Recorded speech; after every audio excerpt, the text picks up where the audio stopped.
அண்ணன் உதயநிதி கொண்டாடப்பட வேண்டும் ஒரு கேள்வி இருக்கு இல்லையா?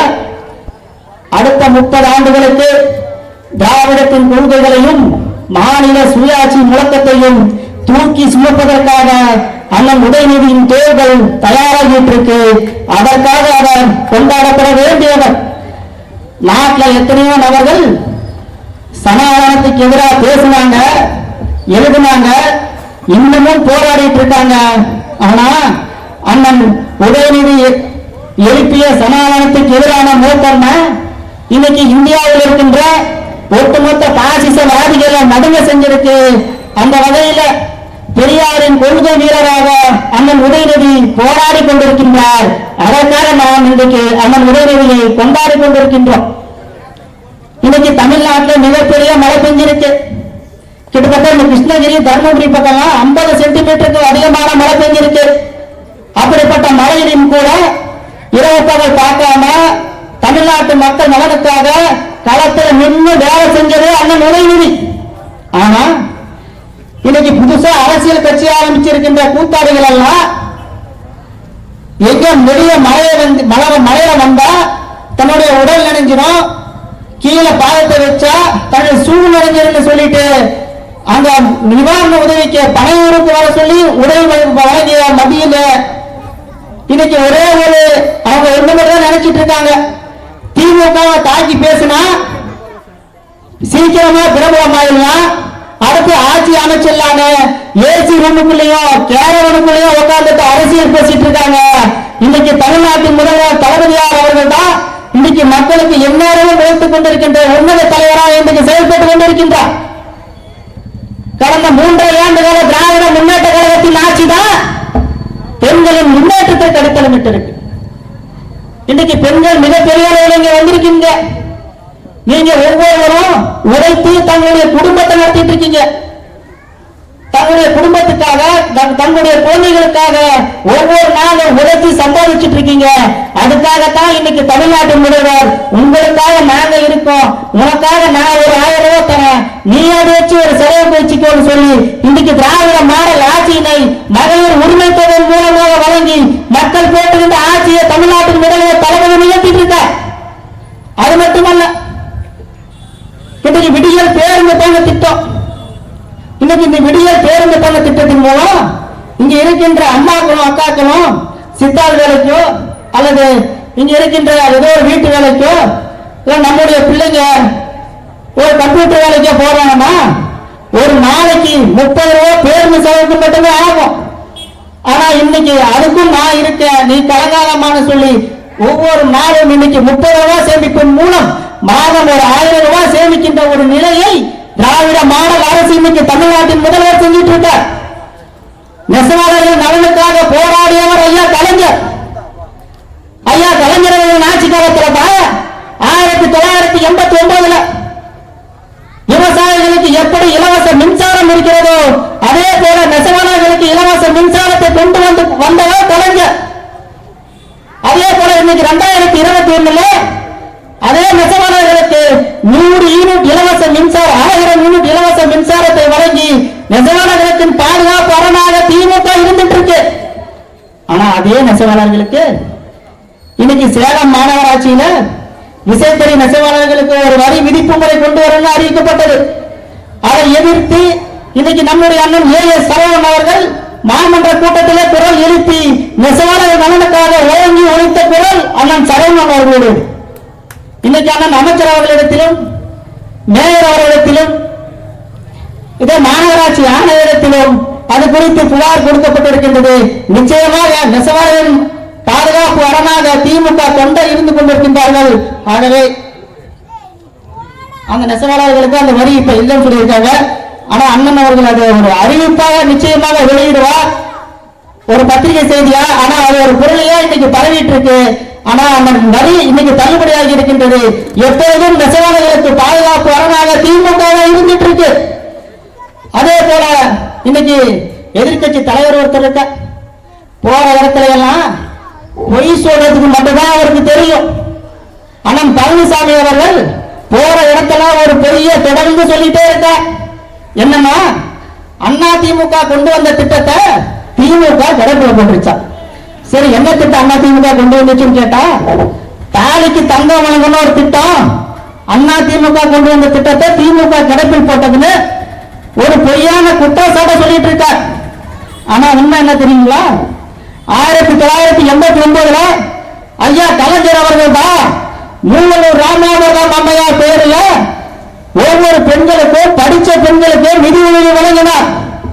இந்த திட்டத்தால 2 பலன்கள் பெண்கள் அடைகிறாங்க. ஒண்ணு, பெண்கள் மிகப்பெரிய அளவில் கல்வி கற்கிறதுக்கு காரணமாக இருக்கிறது. அதே போல இன்னொன்னு என்னன்னா, குழந்தை திருமணம் முற்றிலும் தடுக்கப்பட்டது. இங்க எனக்கு தெரிஞ்சு ஒரு 50 வயசு, ஒரு 45, ஒரு 60 வயசு அம்மா கூட இருக்கீங்க. உங்களுடைய திருமண வயது என்னன்னு கேட்டா, நிச்சயமா எனக்கு தெரிஞ்சு சொல்லுவீங்க 10 வயசுல 12 வயசுன்னா. ஆனா அந்த திருமண வயதை உயர்த்தியவர் ஐயா கலைஞர். அதுக்காக தான் திருமணத்துக்கு நிதி உதவி திட்டம் கொண்டு வந்தார். அந்த திட்டத்தினுடைய மகிமையை புரிஞ்சு கொண்ட அம்மையார் ஜெயலலிதா அவர்கள் என்ன செய்யறாங்கன்னா, அந்த திட்டத்தை மேலும் விரிவுபடுத்துறாங்க. அந்த திட்டத்தை தாலிக்கு தங்கமா விரிவுபடுத்துறாங்க. ஆனா அதன் பிறகு ஆட்சி அமைந்த பழனிசாமி என்ன செஞ்சார் தெரியுமா? 2017 இருந்து 2021 வரைக்கும் ஒரு குண்டுமணி தங்க கூட யாருக்கும் கொடுக்கல. ஆனா இன்னைக்கு நம்முடைய தமிழ்நாட்டின் முதல்வர் தளபதியார் அவர்கள் ஆட்சி பொறுப்பேற்ற உடனே முதல் 1 லட்சம் பெண்களுக்கு 50,000 நிதி உதவி வழங்கினார். அதைத் தொடர்ந்து இன்னைக்கு தாலிக்கு தங்கம் வழங்கும் திட்டமானது புதுமை பெண் திட்டமாகவும் தமிழ் புதுமை திட்டமாக மாற்றப்பட்டு இன்றைக்கு ஒவ்வொரு பெண்களும் ஆண்களும் கல்லூரி செல்லும் போது அவர்கள் மாதம் 1000 ரூபாய் பெற்றுக் கொண்டிருக்கின்றார்கள் என்றால் இந்தியாவிலே எந்த ஒரு நாட்டிலும் இல்லாத ஆட்சியை இன்றைக்கு தமிழ்நாட்டின் முதல்வர் தளபதியாக நிகழ்த்தி கொண்டிருக்கின்றார் என்றால் இதுதான் திராவிட மாடல் ஆட்சியின் சாதனை. அப்புறம் இன்னொன்னு, உள்ளாட்சி தேர்தலை நடத்துறதுக்கு வக்கற்றவராக அண்ணன் பழனிசாமி இருந்தார். காரணம் ஒன்னே ஒண்ணுதான், எங்க உள்ளாட்சி தேர்தல் நடத்தினா அங்க படுதோல்வியை சந்திப்போடு தெரிஞ்சுக்கிட்ட அண்ணன் பழனிசாமி உள்ளாட்சி தேர்தலையே நடத்தல. அதனால என்ன நடந்தது? ஒரு ஸ்ட்ரீட் லைட் போச்சுன்னா கூட இதே 58 தாரையாப்பட்டி பகுதி கழகத்தில் இருந்தாலும் சரி, இல்ல சேலம் மாநகராட்சி ஒட்டுமொத்த தமிழ்நாடு முழுவதும் ஒரு ஸ்ட்ரீட் லைட் போனாலும் சரி, இல்ல ஒரு டிச்சி அடைச்சிட்டுனா கூட, ஒரு தார் சாலை போனா கூட யாருக்கிட்ட சொல்றதுன்னு தெரியாம மக்கள் விழிப்பிடுவிக்கிறாங்க. ஆனா இன்னைக்கு நம்முடைய தமிழ்நாட்டின் முதல்வர் தளபதியார் அவர்கள் ஆட்சி அமைந்த ஒரே வருஷத்துல 100% உள்ளாட்சி தேர்தலை நடத்தி முடித்து இன்றைக்கு பெரும்பான்மையான உள்ளாட்சி பிரதிநிதிகள் நம்முடையவர்கள். இதே சேலம் மாநகராட்சியில் எடுத்துக்கிட்டீங்கன்னா நம்முடைய மாமன்ற உறுப்பினர்கள் தான் 90% இருக்காங்க. நம்முடைய அண்ணன் அமைச்சர் அவர்கள் தலைமையில் இன்னைக்கு மிக சிறப்பாக செயல்பட்டு இருக்காங்க. இன்னைக்கு 3000 கோடி ரூபாய் அளவிற்கு நிதி ஒதுக்கப்பட்டு பாதாள சாக்கடை திட்டம் ஐயா கலைஞர் கொண்டு வந்தது. அந்த திட்டம் கலைஞர் அவர்கள் கொண்டு வந்ததுங்க ஒரே காரணத்துக்காக 10 வருஷமா அந்த பாதாள சாக்கடை திட்டத்தை கிடப்பில் போட்டிருந்தாங்க. ஆனா இன்னைக்கு அண்ணன் அமைச்சர் அவர்களின் ஆதரவினாலும் இன்றைக்கு அண்ணன் KN நடவடிக்கை எடுத்த அடிப்படையில் இன்றைக்கு கிட்டத்தட்ட 90% பணிகள் பாதாள சாக்கடை திட்ட பணிகள் நடந்திருக்கு. நம்முடைய மாமன்ற உறுப்பினர்கள் அண்ணன் AS அவர்களாக இருந்தாலும் சரி, தாதாப்பட்டி பகுதி கழகத்தில் அண்ணன் கோபால் அவர்களாக இருந்தாலும் சரி, ஒவ்வொருவரும் இந்த பகுதியின் வளர்ச்சிக்கு அனுமதிப்பட்டு இருக்காங்க. கிட்டத்தட்ட 30-40 ஆண்டு காலம் கிடப்பில் போடப்பட்ட பல்வேறு திட்டங்கள் இன்னைக்கு செயல்பாடுகள் கொண்டு வரப்பட்டிருக்கு.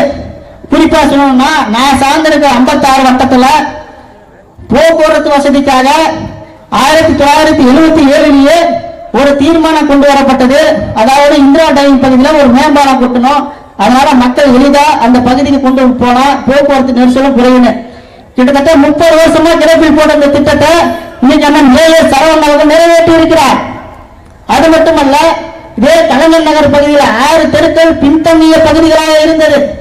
அந்த 6 தெருக்கள்லையும் இன்னைக்கு தரமான தார் சாலை போடப்பட்டிருக்கு. இப்படி தொடர்ந்து நம்முடைய மாமன்ற உறுப்பினர்கள் தான் இந்த பகுதியின் வளர்ச்சிக்கு அயராமல் உழைச்சிட்டு இருக்காங்க. அது மட்டுமல்ல, இன்னைக்கு இதே 58வது வட்ட கழகத்துல அம்மாள் ஏரியும் இருந்தது, இன்னைக்கு இருக்கு. ஒரு 3 வருஷத்துக்கு முன்ன இந்த அம்மாள் ஏரியானது எப்படி இருந்தது?